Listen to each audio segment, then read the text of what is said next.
everybody, it's me, Tokkuri Yashi. How's everybody doing? And I am back, way from V Expo. 3 days of VTuber madness, and it was awesome, but very tiring. I am absolutely shattered, as you might expect.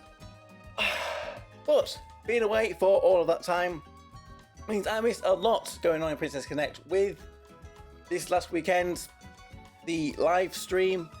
And first of all, the thing that I missed is what we're going to have a quick look at today is the summer unique equipment here for Ranfa, Shinobu and Kukka. Kukka being the free to play character from last August's story event. They did have a banner that returned for Ranfa and Shinobu, which has now gone, so we can't really have a look at that. So let's jump straight in, have a look at what these unique equipments are like for these three summer characters. Fingers crossed, they don't seem to give people much on their unique equipments at the moment, so let's go and have a look. So here we have Summer Ranfa, and we have been talking about Summer Ranfa quite a lot recently, hoping she will get the help that she needed so we could use her a little bit more.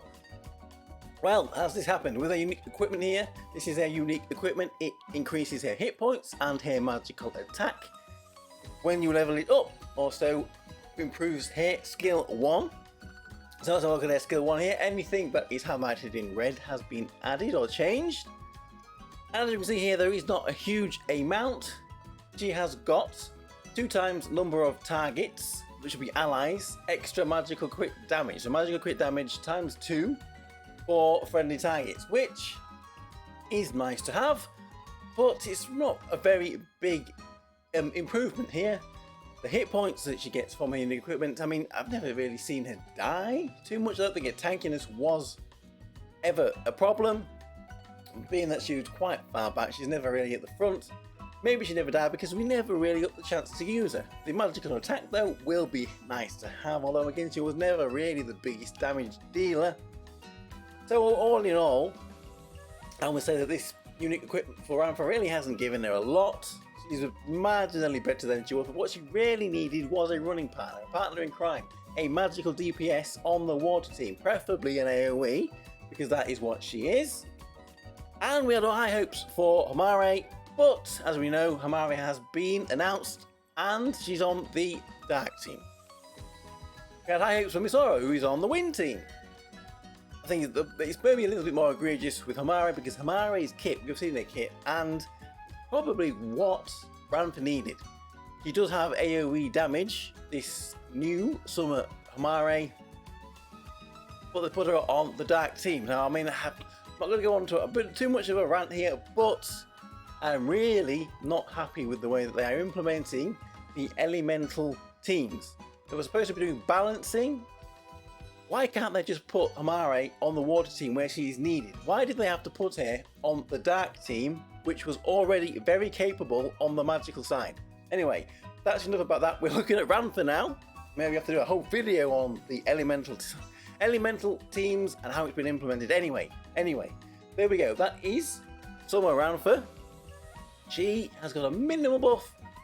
Still don't see her being used too much because she still hasn't got the team around her to take advantage of what she's bringing, which is a lot of support and a little bit of AoE damage. So anyway, there we go. Let me know what you think of Ranfa. Let's move on then and have a look at Shinobu. So here we have Summer Shinobu, another limited character. This Summer Shinobu is actually on the dark team and has been used quite a lot as a tank / sub-tank for a physical dark team. So comparing to Ranfa, I think it's maybe slightly more usable and advantageous to have in your teams on your box. But what is this unique equipment that she's been given done for her? Well, here is her unique equipment and it boosts her physical attack and her physical crit, which was pretty nice to have. Also the skill 1 as well. As you can see again, there's quite a lot of red here, so a lot has been changed or added. But it looks like there has. What's been changed and added is a little bit extra more physical damage, a little bit of extra physical defense down, and if you just read between the lines here, if School Daddy is on the battlefield, which is one thing that this Summer Shinobu does, she does summon a school Daddy, we'll get an extra 10% magical and physical damage reduction, so we're making School Daddy a bit more tanky. Now that is the role that this Summer Shinobu really kind of took, was summoning his School Daddy to take the aggro and to help keep your team alive. This is only going to make this Summer Shinobu even better at that task. I guess we're not ever getting a huge amount with these unique equipments anymore, so maybe this is about the best that we could have asked for. All in all, I guess there's not a lot much more to say about this Summer Shinobu. I guess it is quite a nice little buff for hair. I would say, should you summon for hair? Well, the banner's already gone, so I guess you already made that choice, whether you summon for or not. If you didn't have hair by now, I hope you got it if you did try. So let me know what you think of this Summer Shinobu, and if you did try to summon for hair, well, let me know if you got her or not. And let's move on then to the final character, which is the free-to-play one, which will be returning very soon, the Summer Kukka. So here we have the Summer Kukka, who is the free-to-play character from last year's August Summer event, who will be returning very soon. She is a water character, a physical AoE tank, and has also got a unique equipment. So let's have a look at that. A unique equipment, here it is. It increases her physical crit and hit points. Hit points very good for a tank. Physical crit, well, obviously a little bit extra damage is always nice, even if that is not their main purpose. So here we go again, a little bit of red in here, which has been changed or altered. She's got a little bit extra damage on her AoE attack, physical AoE attack, which also increases a little bit more now by the amount of hit points lost. So the less hit points that Kukka has, the more damage she will be doing.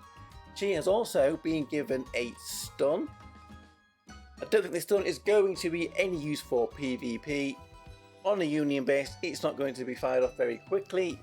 PvP, Arena, Princess Arena, Battle Arena, they are fighters that intend to be over as fast as possible. It might be handy in other modes though, like Battle Stadium, perhaps the Abyssal Battle in the Outpost quest, those first fights that we have to get the tickets, or maybe even in the deep quest fights that are a little bit longer. This stun could come in handy there, just to limit the amount of damage that the opponents are doing to you, maybe even to just disrupt them a little bit. So there we go, that is what the Summer Kukka has got.